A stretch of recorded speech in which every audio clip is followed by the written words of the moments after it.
সন্ধ্যা।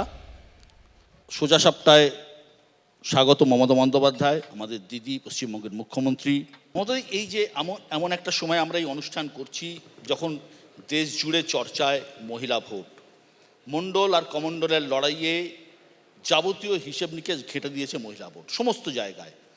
মহারাষ্ট্র, ঝাড়খণ্ড, মধ্যপ্রদেশ, লড়কি বহিন যোজনা হোক, মাইয়া সম্মান হোক, মা বোনেদের হাতেই নাকি ভোট বাক্সের চাবিকাঠি। এই পথ যিনি দেখিয়েছেন তার নাম মমতা বন্দ্যোপাধ্যায়। দিদি, তবে কি লক্ষ্মীর ভাণ্ডারই ভোটের লক্ষ্মী? লক্ষ্মীর ভাণ্ডারটা আজকের নাম নয়, এটা একটা প্রচলিত শব্দ। গ্রামগঞ্জে প্রত্যেকে এবং শহরেও, বিশেষ করে সাধারণ ঘরের মেয়েরা, বোনেরা, মায়েরা, তারা সবসময় কিছুটা পয়সা সঞ্চিত রাখতেন। যখন সমাজে সংকট হতো, আর্থিক সংকট, বা কেউ অসুস্থ হয়ে পড়তো, বা কোনো প্রবলেম অ্যারাইজ করতো, হাতে পয়সা নেই, তখন কিন্তু তাদের লক্ষ্মীর ভাণ্ডারটা ভেঙেই তারা কিন্তু খরচাটা করতেন। কাজেই এটা ওখান থেকে, ওই থিম থেকে এটা আমার নেয়া। লক্ষ্মীর ভাণ্ডার, আমি গর্বিত যে বাংলায় প্রায় 1,21,00,000 মেয়েরা আজকে লক্ষ্মীর ভাণ্ডার পাচ্ছে, এবং তাদের শুধু আজ নয়, সারা জীবন পাবেন, যতদিন বেঁচে থাকবেন। এবং এটাতে আমাদের প্রায় 50,000 কোটি টাকা খরচা হয়েছে। এর মধ্যে কোনো বাধা নিষেধ নেই যে ফ্রিজ থাকলে পাবে না, টিভি থাকলে পাবে না। অন্যান্যরা যারা আমাদের দেখাদেখি করেছে, ধন্যবাদ। ভালো জিনিস যদি কেউ কপি করে, সেটাকে অলওয়েজ ওয়েলকাম করা উচিত। কিন্তু তাদের সাথে আমাদের তফাৎ একটাই, আমাদের প্রোগ্রামটা হচ্ছে ইউনিভার্সাল, অর্থাৎ কোনো রেস্ট্রিকশন নেই যে 2 চাকার বাইক থাকলে পাবে না, একটা স্মার্টফোন থাকলে পাবে না, অথবা একটা পাকা বাড়ি থাকলে পাবে না, এরকম নয়। আমাদেরটা হচ্ছে সার্বজনীন, সর্বকালীন এবং সর্বমা বোনেদের জন্য। আপনি লক্ষ্মীর ভাণ্ডার করলেন, মধ্যপ্রদেশ হয়ে গেল, ঝাড়খণ্ডে হলো। এই দেখুন না, 4 মাস আগে লোকসভা ভোট হলো মহারাষ্ট্রে, সেখানে কি রেজাল্ট হলো, আর 4 মাস পরে যেই এই লক্ষ্মীর ভাণ্ডারের মতো প্রকল্প অ্যানাউন্স হলো, অন্য রেজাল্ট হয়ে গেল। ওদের ওখানে অনেক রেস্ট্রিকশান আছে, এবং এখনও যাদের দেওয়া হবে বলা হয়েছিল, তাদের মধ্যে অনেকে পায়নি। কিন্তু আমরা 2021-এর ইলেকশনে এটা বলেছিলাম, এবং আমরা আমাদের ম্যানিফেস্টোতেও রেখেছিলাম, এবং আমরা কিন্তু 2021 থেকেই এটা চালু করে দিয়েছি। কথা দিয়ে কথা রাখাটা আমাদের কাজ, এবং তাই কথা দিলে সেটা রাখতে হয়। আমরা চালু করে দিয়েছি, তখন ছিল 60 বছর বয়স পর্যন্ত, এখন সেটা আমরা সারা জীবন, আজীবন করে দিয়েছি। 50-এরও বেশি প্রকল্প রয়েছে আপনার সরকারের। 94টা।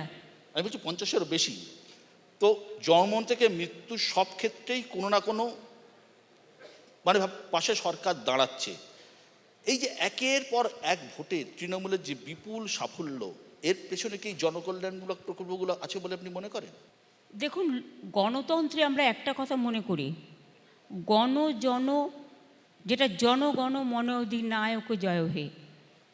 গণতন্ত্রে গণজনকে শ্রদ্ধা জ্ঞাপনের মধ্যে দিয়ে কখনো মনে করতে নেই যে আমি একটা কেউকেটা বা আমি একটা সর্বেসর্বা। আমি আসলে দীর্ঘদিন ধরে পথ চলতে চলতে, হাজার হাজার কিলোমিটার পথ পেরোতে পেরোতে, ধাক্কা খেতে খেতে, মার খেতে খেতে, লড়াই করতে করতে, বিভিন্ন গ্রামের পাশ দিয়ে যেতে যেতে, রাস্তার পাশ দিয়ে যেতে যেতে, শহরের পাশ দিয়ে যেতে যেতে, আমার যখন যেটা চোখে পড়েছে সেটা আমি আমার ডাউন মেমারি লেনে রেখে দিয়েছিলাম, এবং তার মধ্যে যতটুকু সম্ভব, কারণ এখানে তো ফাইন্যান্সিয়াল লায়াবিলিটি একটা ব্যাপার থাকে। আমার রাজকোষে যদি অর্থ না থাকে, আমি সেটা কি করে করব? রাজকোষটাও তো সামলাতে হবে। তার মধ্যে কেন্দ্রের কাছে আমরা প্রায় 1,71,000 কোটি টাকা পাইনি, আমাদেরই প্রাপ্য টাকা। সব কিছু সামলে আমাকে যখনই কোনো প্রজেক্ট করতে হয়, আমায় দেখতে হবে তার ফাইন্যান্সিয়াল অব্লিগেশন কতটা, এবং সেটা আমি জোগাড় করতে পারবো কি না। মায়েরা যখন সংসার চালান, তারা মাসে ঠিক করে নেন, সেই চাকরিই করুক, আর কৃষিজীবী হোক, আর শ্রমজীবী হোক, বা পুজোর সময় দেখুন, সারা বছর যারা প্ল্যান করে, পুজোর জন্য একটা বাজেট রাখতে হয়, উৎসবের জন্য একটা বাজেট রাখতে হয়, বিয়ে বা সামাজিক কাজের জন্য একটা বাজেট রাখতে হয়। যারা মুসলিম ঈদ করে, ঈদের জন্য একটা বাজেট রাখতে হবে, বড়দিন তাদের জন্য একটা বাজেট রাখতে হয়।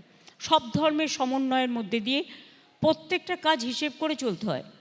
কাজে যতটা পেরেছি সম্ভব মতো, হয়তো আরও কিছু করতে চাইতাম যদি আমার ফাইন্যান্সিয়াল স্ট্রেংথটা এবং আমাদের যেটা প্রাপ্য সেটা সবটা পেতাম, কিন্তু হয়তো এর মধ্যেও কিছু কিছু রয়ে গেছে যা হয়তো ইচ্ছে থাকলেও পূরণ হয়নি। কারণ আমি এমন কিছু করি না, অনেকে ভোটের আগে কিছু বলেন কিন্তু কথা রাখেন না, আমি সে দলে পড়ি না। আমি একটা সাধারণ মানুষ, আমার চিন্তাধারা আমি যেন চিরকাল সাধারণ থাকতে পারি এবং মানুষকে যদি কোনো কথা দিই, কথা রাখাটা আমার কাজ। আর আমি মনে করি কথা রাখাটাই হচ্ছে মানুষের জীবনের ক্রেডিবিলিটি। আর কথা দিয়ে কথা না রেখে সেটা উল্টো পাল্টা করাটাকে আমি মনে করি একটা বিরাট অপরাধ। তাই যতটুকু পেরেছি করেছি, এর জন্য আমার কৃতিত্ব নয়, কৃতিত্বটা জনগণের। এই তো কয়েকদিন আগে ফাইন্যান্স কমিশন এসেছিল আমাদের পশ্চিমবঙ্গে। আমি যতদূর শুনেছি তারা আপনার প্রেজেন্টেশন বা আপনার কথা বলা বা আপনার নলেজ দেখে প্রচণ্ড খুশি, আমাদের সাংবাদিকরা যা জানিয়েছেন। এই ফাইন্যান্স কমিশনের কাছে তো আপনি তো রাজ্যের যে বরাদ্দ সেটা আরও বেশি করার কথা বলেছেন। দেখুন, আমি কি বলেছি ফাইন্যান্স কমিশনকে? It is a confidential meeting.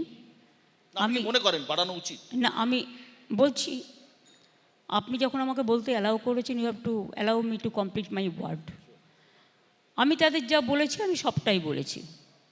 তবে হ্যাঁ, আমরা 41% যেটা পাই, এখন তো একটাই ট্যাক্স, জিএসটি। আর সেন্ট্রাল গভর্নমেন্ট এখন কথায় কথায় শেষ বসিয়ে দেয়। শেষ বসালে সেই টাকাটা তো আমরা পাই না, সেটা সেন্ট্রাল গভর্নমেন্ট রাজ্যকে দেয় না, পুরোটা নিয়ে নেয়। এবং যখন স্কিম করে, সেন্ট্রাল স্পন্সর স্কিম, নামটাও তারা দেয়, রংটাও তারা দিয়ে দেয়, কিন্তু স্টেট আদৌ সেটা পারবে কি না, কারণ 40% 50% টাকা আমাদের দিতে হয়, সেটা একটু স্টেটকে কনসাল্ট করা উচিত। আবার কি করে কখনো কখনো, ধরুন কোথাও একটা 200 লোক নিয়ে বলে 1 বছরের জন্য নিচ্ছি। 1 বছরের জন্য সে একটা চাকরি পেল, মাসে 10,000 টাকা পেল। এবার 1 বছর পরে চাকরিটা চলে গেল, তখন বার্ডেনটা তো আমার উপর আসবে। তার কারণ আমি তো কারো চাকরি খাওয়ার জন্য এখানে নেই।